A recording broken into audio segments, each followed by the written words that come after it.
recap of AEW Dynamite for March the 3rd, 2021. We have the AEW Revolution pay-per-view this coming Sunday. It's going to be a big show for many reasons. Shout out to everybody watching this in the chat room live, and thank you to everybody watching on demand. Let's get right to it because we kicked off Dynamite in a big way. We had the tag team match that has been built up for the past several weeks. Cody Rhodes teaming up with Red Velvet against Jade Cargill and Shaquille O'Neal making his AEW Dynamite in-ring debut. Other than appearing in the Andre the Giant Battle Royal, I do not think Shaq has ever actually been in an official match in wrestling. So this was something unprecedented for him. And he was billed as being like 365 pounds. The dude looked massive. He just towered over everybody. And he had his Shaq sneakers on. You had Jim Ross talking about how there were 1,100 people in attendance for this show. Cody got shoved down right away by Shaq, and Shaq, he chopped Cody a bit, and then Jade tagged herself in. She dominated Red Velvet for a while and even did some push-ups like Scott Steiner used to do back in the day. And then she even pie-faced Cody. Cody got into the ring. Shaq was standing on the apron, and Shaq was positioning himself a certain way during this match. We had Cody knocking Shaq off the apron. Then we had Austin Gunn attacking Shaq with a chair. Shaq attacked Austin and then attacked QT Marshall. Red Velvet then got on the top rope and did a moonsault onto everyone. And then we had tables brought into play. 2 tables were set up, and Shaq was once again positioning himself on the apron strategically right by the tables. We had Cody get into the ring, and he ended up doing a dive over the top onto Shaq. Both of them crashed below through the tables. So Shaq did take a table bump on this show. And earlier, Shaq did a power bomb to Cody and paid tribute to Brody Lee with the power bomb, doing the Brody Lee taunt. That was really cool. And Shaq was taken out from the table spot, and then back in the ring, it was Jade and Red Velvet. Velvet got some near falls, but then Jade was able to make a comeback and pinned Velvet to pick up the win for herself and Shaq. Match was about as good as you would expect. Shaq, he was very limited, but what he did looked fine. You have to give credit to Cody Rhodes for making Shaq look really good, and to Shaq's credit, he took the bump through the tables. Marcus Metcalf says Shaq and Jade were impressive, and Biblical Adrian in the chat says Shaq did good. All in all, it was very entertaining. So thumbs up for this. And then backstage, we had Tony Schiavone trying to see what was going on. There was an ambulance, and the belief was that Shaq was being taken away, but Shaq was not in the ambulance. So I guess this storyline continues. There was no other mentioning of Shaq for the rest of the show, so we have no idea what happened with him, if he just went to his hotel or what. But yeah, I guess this is a sign that maybe things will continue and we'll see Shaq in the ring again. Maybe we'll see a singles match. Maybe we will get that big show match at some point. And we did have a squash match, basically, where Phoenix and Pac just came out and won a quick match. Really short here. It was maybe a minute long. Just something to build up Phoenix and Pac. Psycho Jet Black with a $2 super chat says, Have you ever listened to Shaq's rap albums? I cannot say that I have, so I have no idea if it's any good or not. But I'm guessing it was not something that was very well received. Otherwise, he probably would have made a career out of it. Sounds to me like it was some kind of novelty gimmick for him to do a rap album. Probably something similar to what Randy Savage did. And Colin Andrews says Shaq surprised him. And Bada Thoughts said, just realized that AEW kidnapping this week was Shaq. Well, there you go. We had the Inner Circle come to the ring for a press conference. And we had several people asking them questions. We had guys from Barstool Sports. One of the guys, his mic was not working, and Jericho just improvised with it, saying that it's been 1 year since he lost his world championship and it's time to win another title. By the way, why did Jericho never get his rematch for the world title? Just wondering. And he said that he is a 7-time tag team champion with partners like Dwayne "The Rock" Johnson and Paul Wight, the newest AEW signing. We had Conrad Thompson, who does not work for AEW. He was there to ask about Sammy Guevara and Jericho, MJF. They were pissed off about that question. We had another guy ask a question about Papa Buck, the Young Bucks' father, and MJF said that them attacking Papa Buck last week was just in self-defense. And then we had Eric Bischoff, who seems to be in every one of these Jericho press conference type segments. Bischoff was there to ask about the condition of Papa Buck, and Jericho said he doesn't know and they do not care. We then had the Bucks arrive, and they said that Jericho and MJF made this personal, and said that Papa Buck, he was a great father to them. He built them a wrestling ring when he could not afford to send them to college with his own bare hands. And also, the Bucks said that their father did the things for them that apparently Jericho's father and MJF's fathers failed to do for them.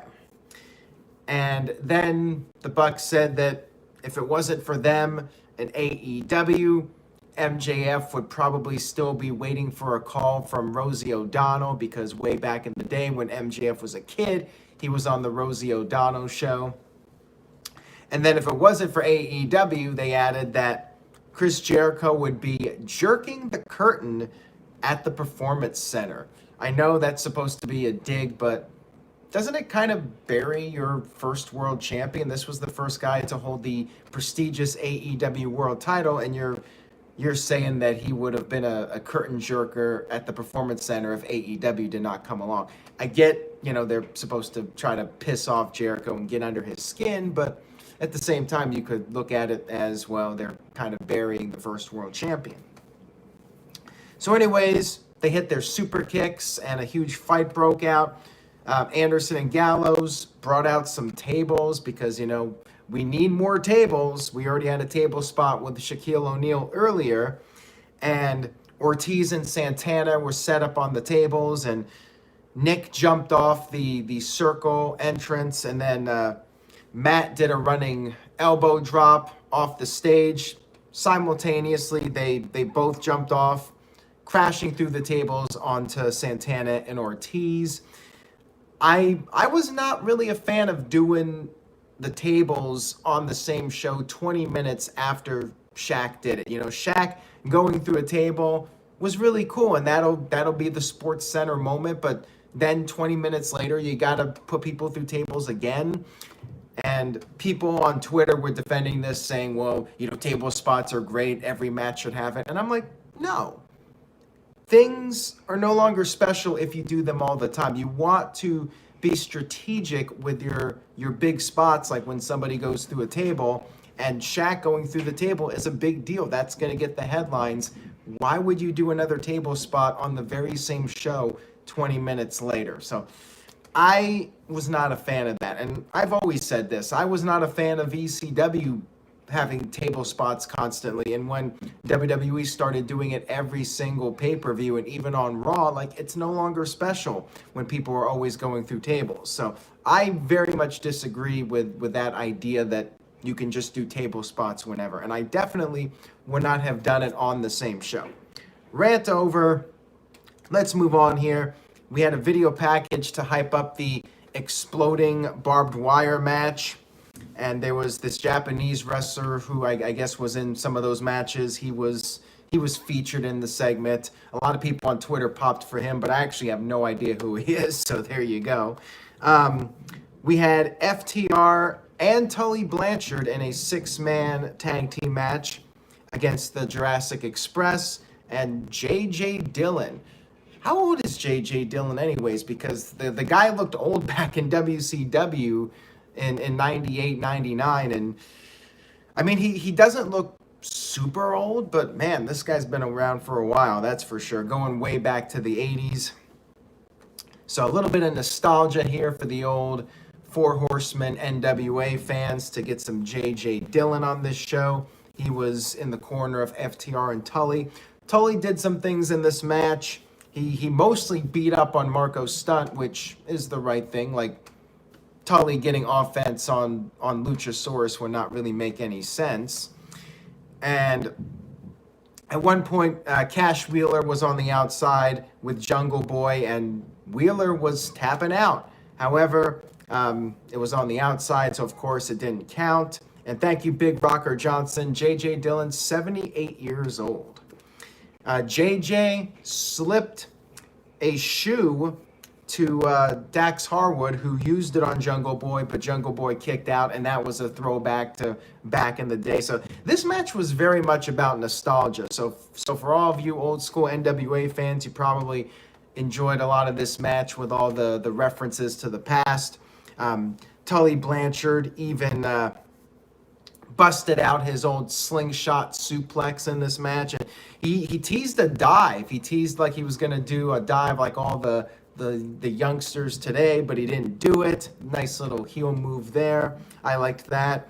And then Luchasaurus took out Tully Blanchard with a kick, and a masked man appeared out of nowhere on the outside, attacked Jungle Boy, and then attacked Luchasaurus when the referee wasn't looking. FTR and Tully did a 3-way spike pile driver, and Tully Blanchard pinned Luchasaurus, which I think is Luchasaurus's first loss where he took the fall. Correct me if I'm wrong on this, but I seem to recall Luchasaurus has always been the guy that doesn't take the fall, and he took the fall in this one. So yeah, I was a little surprised by that, but of course, you know, you had the interference and the 3-way spike pile driver, and yeah, Tully Blanchard of all people to pin Luchasaurus. I'm not quite sure how I feel about this, but I feel like AEW dropped the ball with Luchasaurus a long time ago. I thought from the beginning, like when AEW started, Luchasaurus was like a guy that I saw as being a top guy, and he's kind of just been there. So whatever at this point. And the guy unmasked, by the way, as Shawn Spears, who, with all due respect to him, I'm sure he's a very nice guy. I didn't really care. I did not miss Shawn Spears. Not sure how you guys in the chat felt about it, but whatever. Shawn Spears is back. Yippee. And we had our next segment, which was Tony Schiavone interviewing the newest signing for AEW, Paul Wight, of course, formerly The Big Show. And there was a fan that had a nice, clever sign. It read, "Welcome to the Big Show, Paul Wight." I see what you did there, fan. Big Show had a t-shirt that read, "No more BS." I see what you did there, AEW. Very clever. And Big Show, first thing he said was, "Raise your hand if you saw this turn coming." Ha ha ha. And Big Show basically said he's happy to be in AEW, and he's got a big scoop for everybody.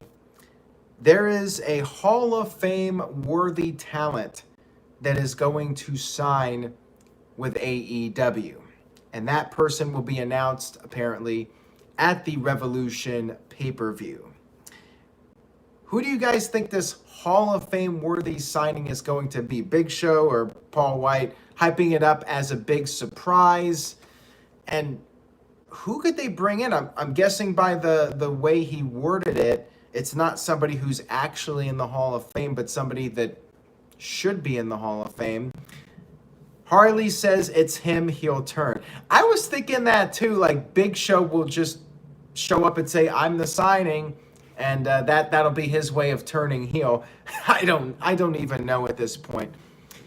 People, of course, are going to think it's CM Punk, but I don't think so. And maybe I'm going to try to use some reverse psychology here and say there's no chance it's CM Punk, and then maybe it is. But realistically, I don't think it's him. If CM Punk did show up in AEW, it would be when crowds come back, or either way, whether it's WWE or AEW. And Steve-O says it's going to be Ryback. Oh boy, yeah, people would be thrilled with that one, I'm sure. Kurt Angle's in the WWE Hall of Fame, though, and people were saying Brock Lesnar. That would be pretty damn big if it was Brock Lesnar. But yeah, I'm really curious to see how AEW works this. Maybe it's a female superstar, as Steve-O points out, like Lita or Victoria. Kayfabe Candy Ass. Everybody, Kayfabe Candy Ass is back. Holy shit, everybody. Kayfabe Candy Ass says the same fans who chanted please retire at him 7 years ago are now popping and tossing babies in the air for Paul Wight. That's a turn. Nice message there, Kayfabe. We're glad to have you back in the chat room. Business has definitely picked up. And who knows, maybe we'll hear from Kayfabe Candy Ass over on NoDQ.com in the future. Stay tuned. People are talking more about this. Steve-O says, I'm setting the bar very low, though, to not get disappointed. MVP Kev says, Brock is extremely unlucky. I mean, if Tony Khan has enough money to throw at Brock, never say never, I guess. CC Drink says, Christian. That would be really interesting. Like, Christian seems to be the guy that would fit the criteria, but after just appearing at the Royal Rumble and the potential to team up with Edge, like, would Christian really go to AEW? Oh, that's a tough one. Mark Henry is another name, which I guess Mark Henry is a possibility. Man, it's tough to say, but yep. We got a surprise appearance hyped up for Revolution. We'll see what happens. We had Nyla Rose versus Rio Mizunami in the finals of the AEW Eliminator Women's Tournament. Back and forth match here. I mean, they were trading near falls with their big moves. Nyla Rose almost got counted out at one point. Nyla hit a DVD for a near fall, and she did her diving knee drop, and Rio kicked out of that, and then Rio hit an exploder. Nia came back with that, hitting a superplex, and then Rio hit a German suplex, speared Nyla, and then hit a guillotine leg drop to finally put away Nyla Rose and win the AEW Eliminator Tournament. And then after the match, Hikaru Shida presented her with the trophy. They'll be facing off this Sunday at the pay-per-view. And then Rio punched Shida. Shida fought back. They traded some punches, and Shida got the best of it and then held up her championship. So there you go. At least it's not Nyla Rose in the final match, the championship match here at the pay-per-view. Although I still would have wanted to see Britt Baker win it or Thunder Rosa win it. But hey, whatever. At least it wasn't Nyla Rose, because I really did not want to see them wrestle yet again. And that's one thing that AEW's been good about, like not doing constant rematches. You know, we get a variety, we get different matches with different people, and you know, doing Rose versus Shida again, we've seen it already. No need for another match with them. And on top of that, doing a tournament just for it to be Nyla Rose as the winner. So at least we didn't get that.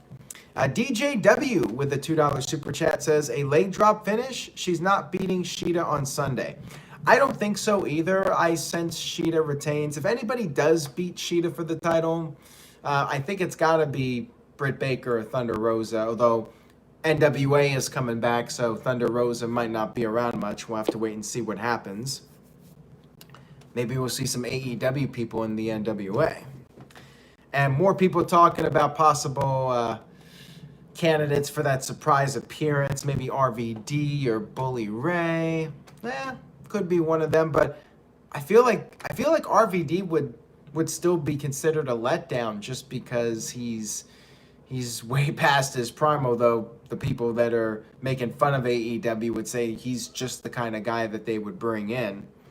Like if they're gonna hype up a major signing like this, you would think it's got to be somebody who's a little bit more in their prime than RVD or Bully Ray or Mr. Kennedy. I mean, all those guys, it'd be cool to see them, but you don't really want to overhype them as a surprise signing, and the way Big Show said it, like a big surprise. We had Sting interview in the ring with Tony Schiavone. And Sting talked about how he really wasn't ready for this match until he got powerbombed by Brian Cage. And he was quickly interrupted by Ricky Starks. And basically Starks said that Sting is not an icon. He slapped him, and Sting attacked Ricky Starks, gave him the Stinger Splash, put him in the Scorpion Deathlock, and then we had Will Hobbs and Hook come to the ring to get Sting off of Starks. We had Brian Cage attack Sting and went for the power bomb, but then Darby Allin made the save, and then Sting hit the Stinger Splash to Cage. Allin hit a top rope drop kick, and that was that. Segment was fine, but quite frankly, I think the segment they did last week with Allin coming down the zip line, I thought that was a better final segment to set up the pay-per-view match. This one just kind of felt like, okay, we got one more week to kill here, so we just got to get these guys in the ring and do a few things. But yeah, I think they peaked with the build-up last week instead of this week. I would have saved the zipline thing for this week, unless they didn't want to do it with the actual live crowd, since last week was a taped show. We had 10 versus -1, or not them in a match. 10 with -1 versus Max Caster of the Acclaimed. Caster did his usual John Cena 2.0 freestyle routine. And Scorpio Sky was on commentary. This match was to determine an additional spot in the Face of the Revolution ladder match at the Revolution pay-per-view. And you had Jack Evans show up. He used the boombox on 10 when the referee wasn't looking, and Caster got the win to qualify. And after the match, Matt Hardy came to the stage, and he had an envelope that said $4,200 on the envelope, which was pretty over the top. Gave this $4,200 envelope, because it said $4,200 on it, he gave it to Jack Evans, because Evans took out a member of the Dark Order, and Hardy's trying to wipe them all out. Maybe Hardy just wants to give away his money before he ultimately loses it, although he's got so much money because he's Big Money Matt that $4,200 is like a drop in the bucket. DJW with a $5 super chat. Thank you for that, DJW. I appreciate it. Says, how physical do you think Sting is really going to get on Sunday? I think he'll do some things. He'll exchange punches, and I'm not sure how it's going to be presented, if it's going to be a full cinematic match like in a parking lot, or if they're going to actually do it in the ring.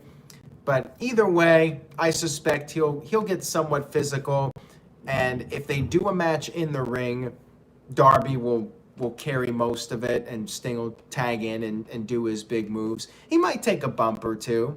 He took a power bomb, so certainly he could take it again or take a different move. do a few things, but I think he'll be protected, and it'll be Darby. Whatever big bumps there are, I think Darby Allin will be taking the brunt of it at the pay-per-view, but Sting will be protected and will look good, and he'll do his big moves. We had Miro, who was interviewed, did a little not interview, just did a promo for the tag match at Revolution, and basically he just said that people have been waiting for him to stop playing games, and those people will get their wish at the pay-per-view. So he's going to crush people. He's going to be the old Rusev, I guess. Well, we'll see on that one. And then we had our main event, which was Matt Hardy teaming up with Mark Quinn against Adam Page and John Silver. Kind of interesting here. I felt like AEW loaded up the first hour. You had the Shaq match, of course, and you had the segment with Jericho, MJF, the Young Bucks, and you even had the Tully Blanchard stuff with FTR. Second hour kind of felt a little flat compared to the first hour, in my opinion. This was the main event, the final segment for the go-home show. Page and Silver worked well together, and they double-teamed Quinn. Page hit the buckshot lariat and scored the pinfall victory. And after the match, Matt attacked Page from behind with a microphone. Dark Order ran down to attack Matt. -1 was out there, so -1's still a TV character. And more tag teams from the upcoming Casino Battle Royal at Revolution. They ran down, and there was just this huge brawl to end the show, which was okay. But these types of segments with everybody fighting at the end, like a huge brawl, doesn't work as well in the pandemic era. And even with 1,100 people, it just doesn't sound like 1,100 people there, if you know what I mean, because they're so far away. I think these segments are better when you have a full crowd to go crazy over it. But yeah, it was an all right ending. I'm just a little surprised they didn't have like something with Omega or Moxley. I mean, there's nothing from either of them. If anybody should have been off this show, it probably should have been Sting. I don't think that segment was necessary, and you could have done something with Moxley and Omega. And that was Dynamite, everybody. Show was pretty good this week. The Shaq stuff was very entertaining, like I said, and Tully was entertaining with the stuff he did. Paul Wight definitely has me intrigued as to what his big announcement is. So all in all, I'm going to give the show a solid B. Good Dynamite, good build-up for the pay-per-view. Looking forward to it. I'm intrigued about how things are going to play out on Sunday. Pay-per-view, I'm sure, will deliver. They got a stacked lineup. Nick Glavin with a B, Israel Diaz with an A-, Wade with an A, Lewis with an A, Kim Hall with a B, MVP Kev with a B, and CC Drink with a B. And speaking of loading shows, not a whole lot to say about NXT this week. They're basically setting up for next week. They're really loading up next week. We got 2 championship matches. They're doing Finn Balor versus Adam Cole next week, which really surprises me. And they're also doing Io Shirai versus Toni Storm for the women's title. 2 championship matches next week. And, you know, a lot of rumors about NXT, if they're going to be moving to Tuesday nights or not. And if they do, it's believed to be April 13th, the Tuesday after WrestleMania. If that happens, then I will go back to doing NXT recaps on Tuesday night. Well, starting NXT. I'll be back to recapping NXT, but for the first time doing the recaps on Tuesday. And that'll be nice. I can go back to watching NXT live again. And then AEW will continue to be on Wednesday nights. No DQ review on Thursday. And we'll pretty much have the entire week booked up for live streams. If you enjoyed this video and you like the streams, please subscribe if you haven't already at youtube.com/AaronRift, and turn on the notification bell for updates so you don't miss anything. Biblical Adrian says, when do you think Finn Balor will go back to Raw or SmackDown? When he loses the title, and I still think he's going to lose it to Cross. And whenever that happens, unless Cross is just going to go straight to the main roster. But one would think that Balor and Cross will have a match at some point. But whenever Balor loses the title, I mean, what else would there be for him to do? I think he should go back to the main roster after that. Wade Kingston says, I'm subscribed to you. Greetings from Jamaica. Appreciate you tuning in, Wade.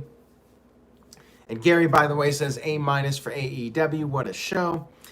Thank you guys again for tuning in. I very much appreciate it. And stay tuned to NoDQ.com. I will be doing live coverage this Sunday of the AEW Revolution pay-per-view, followed by a live stream recap. A lot of content coming up on the channel. Stay tuned for all that. Take care, everybody. Enjoy the rest of your week. And I will see you guys next time.